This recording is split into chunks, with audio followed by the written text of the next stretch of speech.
Halo Re, selamat datang di Rekomentar. Kalau kalian lagi nyari smartphone atau laptop yang sesuai dengan kebutuhan kalian, banyak nih rekomendasinya di rekomentar.com. Tapi kalau kalian nyari tengah-tengahnya, bisa jadi tablet yang satu ini cocok nih buat kebutuhan kalian. Ini dia Advan Tab VX. Kalau bicara soal tablet, brand lokal ini kebanyakan sejauh ini main di kelas yang entry level, yang murah-murah gitu. Tapi lewat tablet ini, Advan juga nunjukin nih, kalau mereka bisa bersaing juga di kelas yang menengah yang lebih tinggi. Pertanyaannya, seberapa bagus sih tablet yang satu ini? Dan juga kayak gimana pengalaman pakainya? Untuk itu, gue udah lihat rekomentar, dan ini review lengkap untuk Advan Tab VX.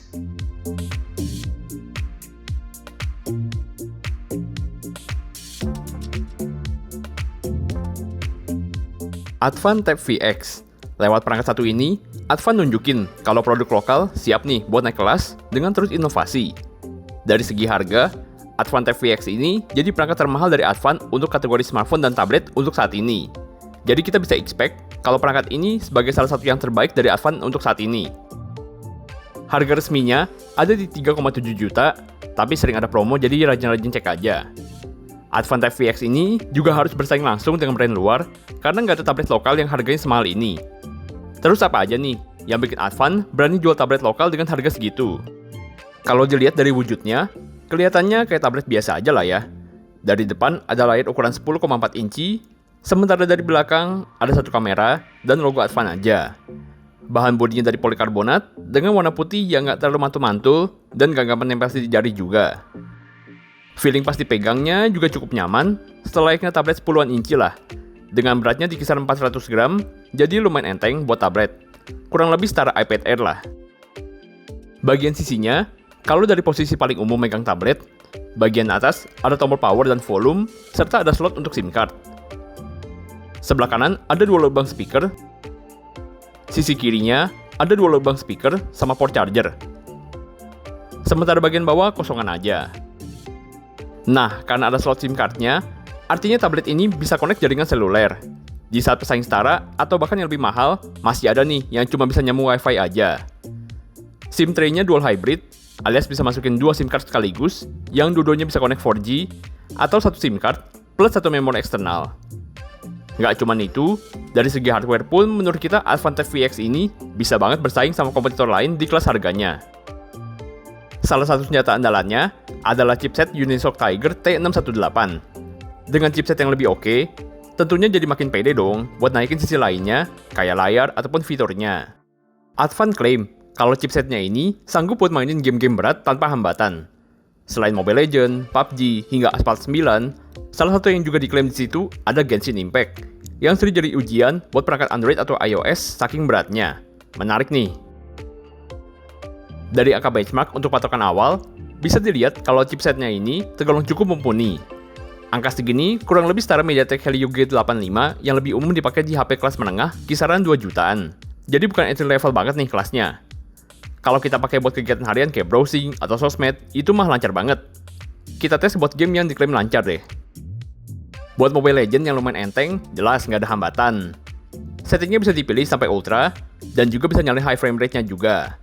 Lancar aja, walaupun lagi war yang rame. Buat yang rada berat macam PUBG pun bisa dilibas tanpa halangan berarti. Setting grafisnya bisa sampai Smooth Ultra atau HD High. Dengan setting maksimalnya pun bisa jalanin gamenya dengan lancar, nggak kerasa ada frame drop. Mantep lah ini. Gitu juga kompetitornya, Free Fire, yang juga bisa jalanin dengan mulus. Jadi buat mabar game shooter populer kayak gini pun tergolong udah oke lah. Apalagi layarnya lebih lapang di tablet gini, jadi objek atau musuh bisa kelihatan lebih gede. Kemudian untuk Genshin Impact, sebenarnya kita nggak expect terlalu banyak sih untuk ini. Tapi setelah kita cobain, ternyata bisa kok. Emang yang lumayan lancar cuma di setting lowest, tapi ini udah lumayan banget. Buat jalan-jalan roaming map, udah lumayan stabil ini, nggak banyak patah-patahnya. Paling sesekali, kerasa FPS-nya turun kalau lagi berantem, terutama kalau lagi agak rame.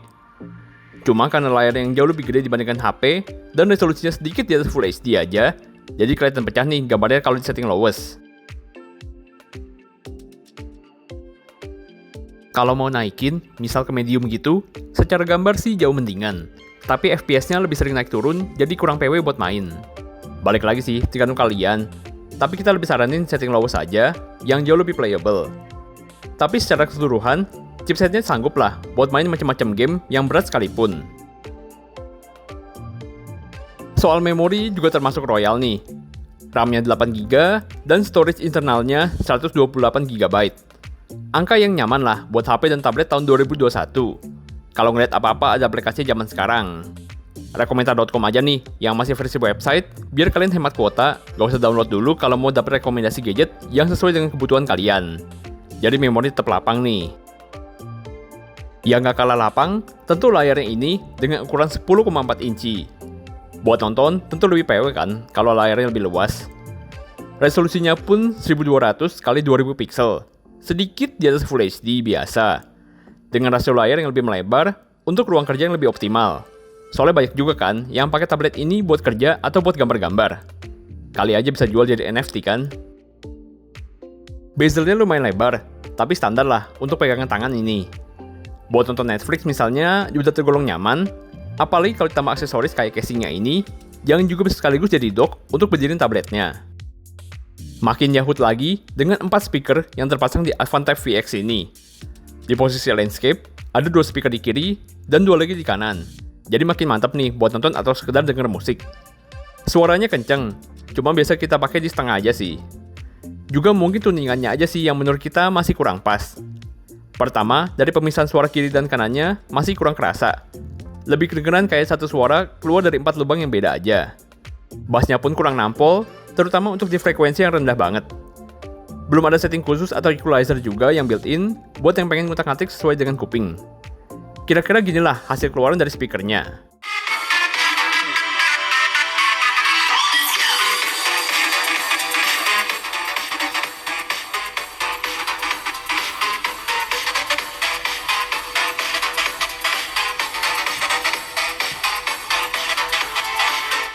Soal hardware, yang menurut kita juga masih bisa ditingkatin lagi, itu dari baterai sama chargernya.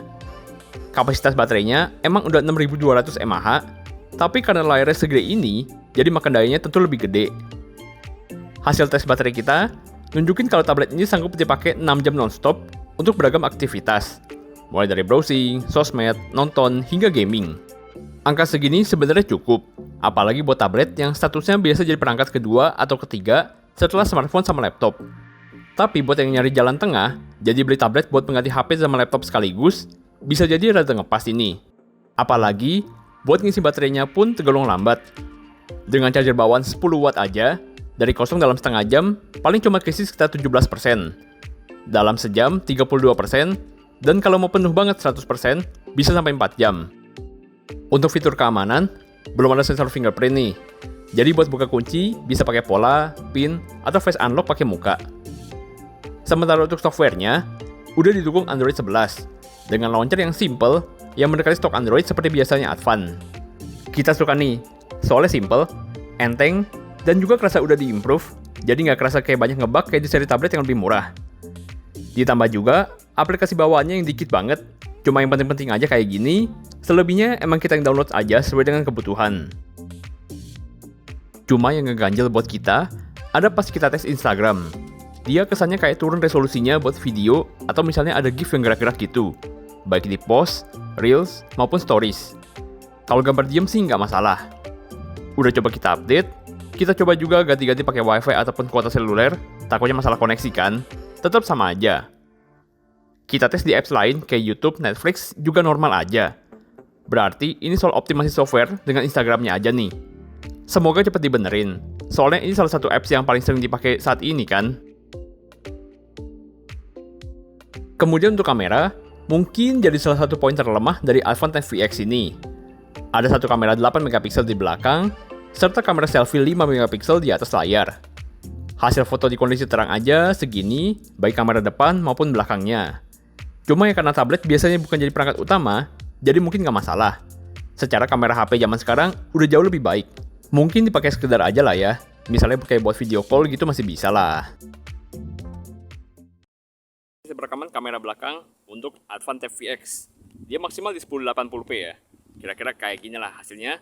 Stabilisasinya kalau sambil jalan, Dan juga ini siang-siang lah, kira-kira kayak gini dynamic range-nya. Dan ini hasil perekaman video untuk kamera depannya.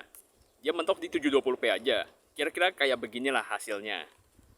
Ya kalau buat meeting online aja sih cukup lah. Tapi kalau misalnya buat TikTok kan mungkin banyak yang lebih oke lagi daripada kamera ini. Kira-kira kayak gini lah hasilnya. Ini pas siang-siang, backlight di belakang, dan lagi banyak angin. Kira-kira noise-nya kayak gini. Oke. Rasanya kurang lengkap lah ya, kalau tablet tanpa aksesoris pendukung. Contohnya flip case-nya ini, yang nggak cuma buat ngelindungin atau bikin kelihatan keren aja, tapi juga fungsional. Bagian luarnya warna biru gelap, dengan motif kayak jeans atau leather, walaupun bahannya karet sih ini. Bagian dalamnya bahan silikon, dengan ada motif pola honeycomb, walaupun nggak kerasa ada teksturnya. Covernya ini juga bisa dilipat jadi dock, biar tabletnya bisa berdiri, jadi makin PW nih, misalnya kalau buat nonton gitu. Sayangnya, kita belum pegang aksesoris lainnya, kayak stylus atau keyboardnya, biar pengalaman pakai tabletnya lebih maksimal lagi. Tapi secara keseluruhan, dengan harga dan kelas yang lebih tinggi, Advan Tab VX ini udah bisa kasih value yang lebih juga buat kalian yang lagi nyari tablet yang nggak terlalu mahal, tapi udah jauh lebih baik dari tablet yang murah-murah banget. Nah, itu dia tadi Advan Tab VX. Lewat tablet ini, Advan mau nunjukin nih, kalau misalnya merek lokal pun bisa kok bikin tablet yang lumayan oke. Nggak cuma sekedar murah, layar gedean, dan yang penting bisa dipakai doang. Bahkan secara hardware, kayak chipset atau memori, menurut kita Advan Tab VX ini bisa kok bersaing dengan kompetitornya di kelas harga yang sama. Memang masih ada beberapa kekurangan di beberapa sektor, cuma menurut kita nggak terlalu masalah sih. Mengingat tablet ini biasanya jadi perangkat kedua atau ketiga. Kalau ditanya, mending beli tablet 3 jutaan kayak Advan Tab VX ini, atau yang 1-2 jutaan aja, misalnya Advan Tab Sketsa, itu udah cukup. Ya balik lagi sih, tergantung budget sama kebutuhan kalian kayak gimana. Kalau misalnya masih bingung, boleh tanya aja ke komentar. Oke, segitu dulu aja kali ya review kali ini. Silahkan like, subscribe kalau konten bermanfaat. Sampai jumpa di video selanjutnya.